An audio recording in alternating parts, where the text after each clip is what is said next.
The words gold rush conjures a particular image in everyone's mind's eye. Images of the Old West and boomtowns where dusty prospectors would stake a claim and take their chances. Near where I grew up, the heyday was 1895, where dredges funded by Europeans and Americans would lift up the riverbed by the bucketful, trying to sift up that glittering metal, but by 1907 they were mostly gone, abandoning their tools on the riverbed to rust away. But that didn't stop the smaller prospectors.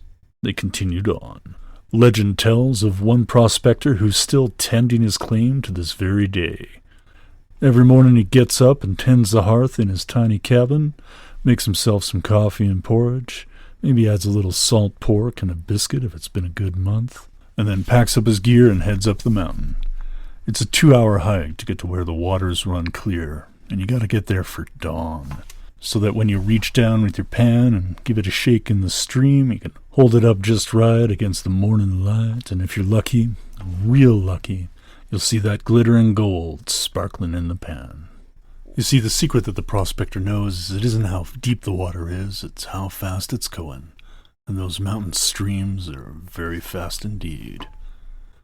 No one knows exactly what keeps that prospector going, as I'm sure you can do the math and you can tell he's been at it for over a century. Some say he's a ghost, or maybe a revenant. They seem to be popular around these parts. Maybe it's a curse, and whenever he finds what he seeks, his soul will be released. I've got an inkling, but I'll keep my hunch to myself a little bit longer and maybe tell you at the end of this episode of the Implausipod, while we explore the old man and the river.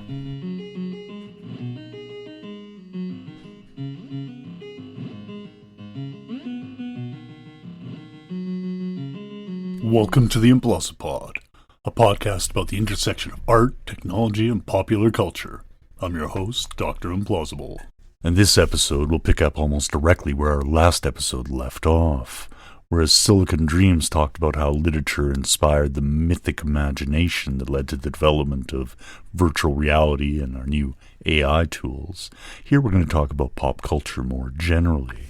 At the beginning of every episode, I talk about how this podcast sits at the intersection of art, technology, and popular culture, but maybe it's not so clear as we've bounced around a whole lot. We've talked about television shows and cyberpunk novels. We've talked about Doctor Who episodes, ancient science fiction, Warhammer 40,000, and a few episodes on some technology too, and it might not seem how they're connected, but I assure you they're all interrelated. So in order to lay that all out, I'm going to break this episode into a couple chunks. We're going to look at the philosophical background, and then we're going to look at some of the theoretical approaches about how this is actually happening. So yeah, philosophy and theory. Exciting. But before we really get started, I want to take a moment to pique your interest and discuss why we want to look at popular culture. Outwardly, it may not make sense to analyze the lyrical content of Taylor Swift's songs or look at the political economy of video games or what they represent, to look at the commercials that air during the Super Bowl and not just the Super Bowl itself, to pick a recent example. But that's exactly why we need to look at it, because all those elements that are there in our pop culture are those elements that reflect and repeat that culture. So if we want to know what's really going on in our culture, it makes sense to look at what we're making and sharing with each other, as we talked about in our spreadable media episode. Because it turns out once you get skilled at looking at pop culture, it's really good at reflecting what our motivations are, like that pan that our old man is holding. And let me share with you my favorite quote on it. Quote, "The most fertile ground for analyzing motives is pop culture. Not because pop culture is deep, but because it's so shallow. It's where those wishes and longings are most nakedly evident." End quote. This is from the science fiction author Bruce Sterling in 2002, and I've used it as a touchstone ever since. And it doesn't matter whether it's pro wrestling or superhero movies or stand-up comedy or miniature games, I've found it to hold true. So let's get into the philosophy of why we're doing this, and for that we're going to have to take a trip down the mountain all the way to Frankfurt.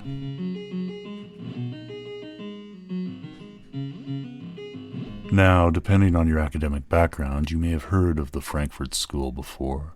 It was founded at Goethe University in Frankfurt. It was called the Institute for Social Research, and they critiqued society from a Marxist lens and founded what is now called critical theory.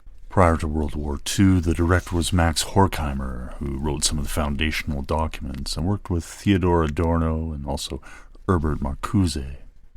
Also associated with the school was Walter Benjamin, who we'll get to in a bit. They were critical of the cultural industry as tools used to promote, repeat, and sustain capitalism, but also like just power imbalances of the dominant ideology. The Frankfurt School coined the term the cultural industry, and this included film, television, radio, music, print media, and by modern extension, video games and social media would count too.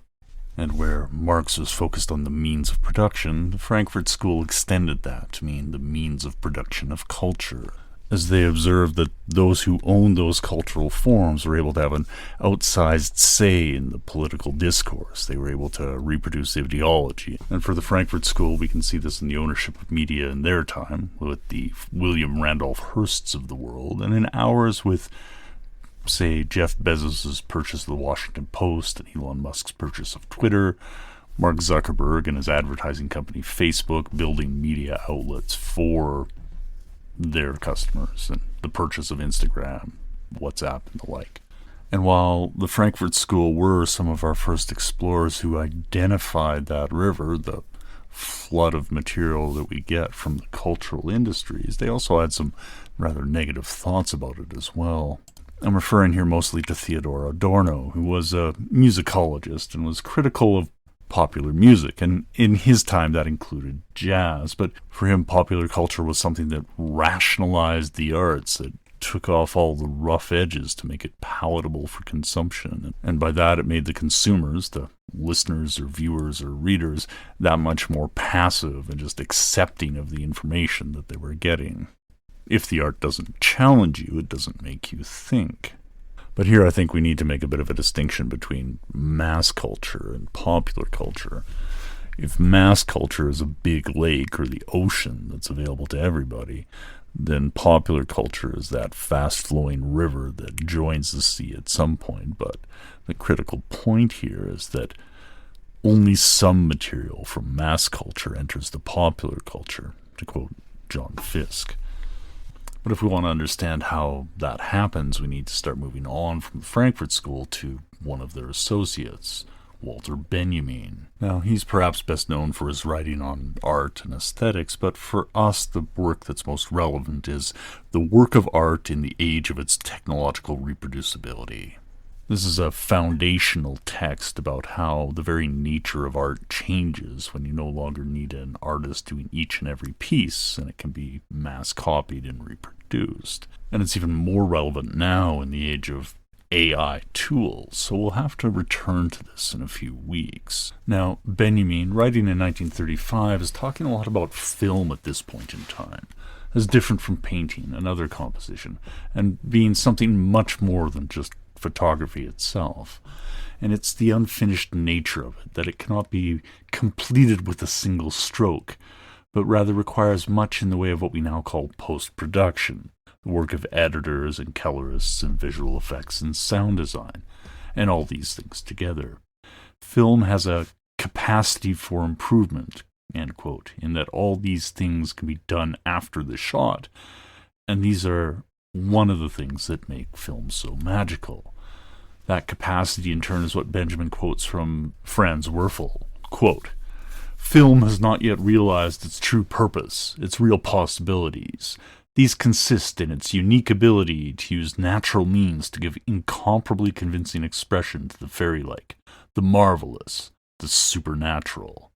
End quote.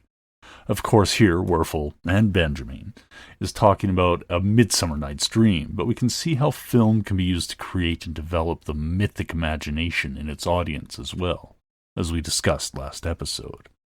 So, film is about getting us used to new ideas. Also, propaganda. He's still affiliated with the Frankfurt School, but the idea of new ideas more generally. Earlier in the text, Benjamin writes, "The function of film is to train human beings in the appreciation and reactions needed to deal with a vast apparatus whose role in their lives is expanding almost daily." End quote. This is using film as a referent well before television and the role that advertising on television would come to play, and is so much more prophetic for that. We can see here the threads of the development of the idea of the audience as being there for reception of ideas. And these ideas can also be seen in the work of Marshall McLuhan. Now, we've mentioned Marshall McLuhan in earlier episodes, and we will be returning to him again. McLuhan talked about a lot of things when it comes to media, but his biggest idea relative to what we're talking about here is the idea of content. For if the medium is the message, this means that the way in which radios, TVs, or phones address us is more important than what they say when they do. End quote. That was from Adrian Daub's critical review of Silicon Valley thought. Daub goes into depth on how McLuhan was the media theorist beloved by the 60s counterculture, which ended up turning into the Silicon Valley culture during the 70s, 80s, and beyond. And for them, McLuhan was all about the vibe. He passed the vibe check, and if you were hip, you got it. McLuhan's idea of media, content, and audience became pervasive in the Silicon Valley, and we'll come back to both him and Daub's book in a future episode. But then, as per the old Heritage Minute that aired on Canadian television, the content is the audience. We've gone into depth about how the cultural industries commodify audiences and sell it back to companies, whether they are advertisers, direct marketers, or through other means. For McLuhan, each successive medium was built on the material output of another older medium. Television would incorporate film and theater and radio, and in that way surpass them all. And we saw again similar effects with what social media like TikTok or YouTube Shorts now does. The contrast to McLuhan, of course, is the British critic Raymond Williams. He rejected McLuhan's more technologically deterministic leanings and focused on the cultural form of television by looking at what was actually reproduced and shown on it. In his 1974 book Television, Williams looked at how earlier forms like the news bulletin or the roundtable discussion were presented on television. And it was always a much more direct, personal, immediate, intimate relationship that the television broadcast had with its audience. We can see here that the stream is flowing much faster, becoming closer, more personal as we skip through the decades to what we have now. And as we glance back into those waters and see how it reflects our society around us, we realize that television is really about perception. And this is what Pierre Bourdieu notices as well. Bourdieu is not really big on television. He says that the invisible structures therein, the ones that operate around and behind it, determine what appears on screen. These are all driven by ratings, and what they end up doing is perpetuating symbolic violence. Now, that violence was the focus of much research, and we'll look at the theories behind that research in the second half of our episode next.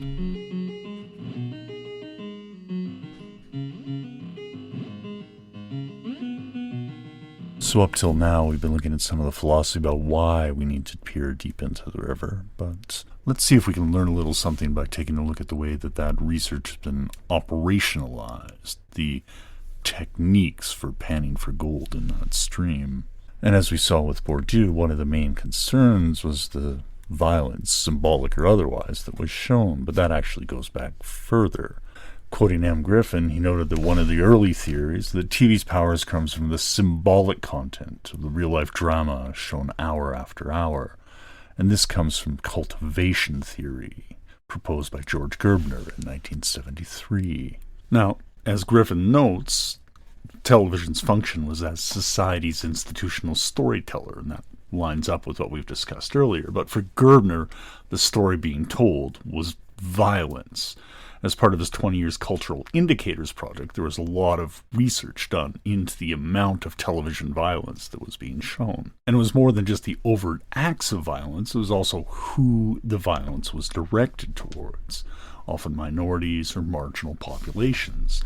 There was a lot of symbolic vulnerability that was displayed on television. And this continual repetition of violence contributed a lot to what people call the mean world syndrome. The people thought the world was a lot more violent and scary than it actually might be. That there was a high chance of involvement within violence. There was a fear of walking alone at night, the perceived activity of police, what they were actually doing, and a general mistrust of people all kind of came out of this. For Gerbner, this all is encapsulated in what he calls cultivation theory, where he studies the differential between light and heavy TV viewers and sees the difference in their opinions. Cultivation theory differs from other things like media effects because in the modern landscape there is no non-TV environment, no anti-environment to it, as we discussed with McLuhan in our Dump Shock episode, back in episode number 14. Media effects is predicated on the idea that there's a before and after exposure to measure, but because television exposure happens at such a young age, there's no meaningful way to test it. So Gerbner and others who use it are trying to figure out if the damage is in the dosage. When viewers see repeated instances of violence, they may find that it resonates with their own experiences. People relate the constant portrayal on television of what they see to their own experience, even if it only happened once. But if you're seeing constant acts of violence, mugging, robbery, etc., and it happens to you on one occasion, you're going to think that, yeah, this is what's happening all the time. But the constantly flowing river doesn't just have violence in it. Obviously, that's one thing that's there, that's observable, that's testable, that you can get grant money for a 20-year study, but there's other things going on flowing through the river. The question is, how does it all get there? This is where the agenda-setting function of the media comes in. Recognized by Maxwell McCombs and Donald Shaw in 1972, they state that we look to news professionals for cues on where to focus our attention. Paraphrasing Bernard Cohen, they note that the media might not be successful in telling the audience what to think, but they are very successful in telling the audience what to think about. The challenge is that, as oft repeated, correlation is not causation. Maybe the audience is driving the agenda. In some instances, this may definitely happen, as with modern news organizations hopping on TikTok trends or whatever. But on substantive matters, the media drives the agenda. And M. Griffin points out that several studies have confirmed McCombs and Shaw's hypothesis since it was originally published. So, who sets the media's agenda? Ownership, gatekeepers, PR firms, interest aggregations, and lobbyists, the invisible structures that Bourdieu talked about earlier. And this dovetails all the way back to the Frankfurt School when they're talking about the ownership of the means of the production of culture. And I want to be clear here that not everybody we're citing here is like a Marxist or a left-wing academic. This is just from observing what's going on. So if these invisible structures are setting the agenda, are deciding which rivers flow into the lake of mass culture, what's the role of the audience? Well, people are not mindless in this. They have agency. They can choose what they like and what they want. And as we follow that stream back into the mountains, we're getting a little bit closer to the source. And we find ourselves ultimately asking, what does the audience use media for? This is probably best addressed by the field of study that looks at uses and gratifications. The primary source we're using here is the work of Elihu Katz in 1973, though he notes the idea of studying the audience's gratifications goes back to Cantrell in 1942. What Katz and his collaborators were arguing is that, quote, people bend the media to their needs more readily than the media overpower them, end quote. The media gratify individuals by satisfying those needs, whether these are social, like in the terms of connection or standing, or psychological, like in terms of belonging or reinforcement. And it's these needs to which media is most often used for, the uses part of the equation. These needs can be about knowledge, emotional experience, credibility, or simply connection. And there's a whole host more. They did come up with quite a large matrix to populate their survey with. But the point is that the audience is not a monolith. They have agency, and there's a wide degree of different uses that they might put the media towards. And some of those may align with the agenda setting that's set in place by the major media companies, but some of it may not. It would be used for more personal purposes. And there's a continual cybernetic feedback loop going back and forth between the agenda setting and the uses of the audience themselves. And somehow the audience always find new things that they end up using the media for. Which brings us back to where we started. That high mountain stream running so very, very fast indeed. You see, it's in our imagination, both individual and collective, where we get those ideas from. The jokes we tell with our friends, the wild stories that we might come up with, and as those get repeated and shared, they take on a life of their own. And sometimes, when they're laid down in a book or a movie, comic book, video game, wherever, they become aspirational. And it's something we can set our goals towards. It's like, hey, check out that moon up there. Do you think we can get there? And 100 years later, maybe it'll just happen. And I think that brings us full circle with our Silicon Dreams of last episode as well. But as we look back over 100 years of communication, media, psychology studies, audience research, and the 100 years of development that have happened while that old man has been up that mountain, I think you understand now that perhaps that old man is me. This has been a bit of a summary of the academic upbringing that I've had over the last 30 years, the stuff that I was exposed to and how I learned to formulate some of the questions that I did in my research. But I have one more secret to tell you about the stream too, because while I might look and sound the part of the old man, there's a secret hidden within those swiftly flowing waters. It keeps you young, or young at heart at least. It might not be comfortable, and it continually forces you to re-examine the world around you. You have to climb back up that mountain every day. The water can be cold and uncomfortable, but if you peer within it, you can see what's going on. So, by engaging where the waters run swift and deep, wherever they're fresh and clear, whether it's a TikTok or Mastodon or Snapchat, wherever the youth might be gathering, that's where you'll find a good look at what the future might hold.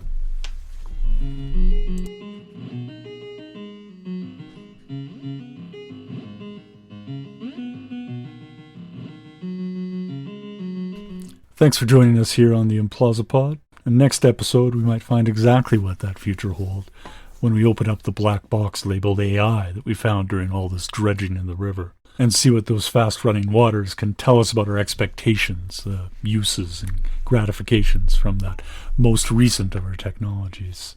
But we may have to wait a few episodes to find out how that's all connected to a guy named Samuel Butler. And then after that, we'll soon return to Appendix W to look at Dune before the second movie's release. Stay tuned. It's going to be a busy month. Once again, I'm your host, Dr. Implausible. The research, writing, editing, mixing, and music is all done by me. I can be reached at drimplausible@implausipod.com, and this episode is licensed under a Creative Commons 4.0 share-alike license. Thanks for joining us, and I hope to talk with you again real soon. Take care, and have fun.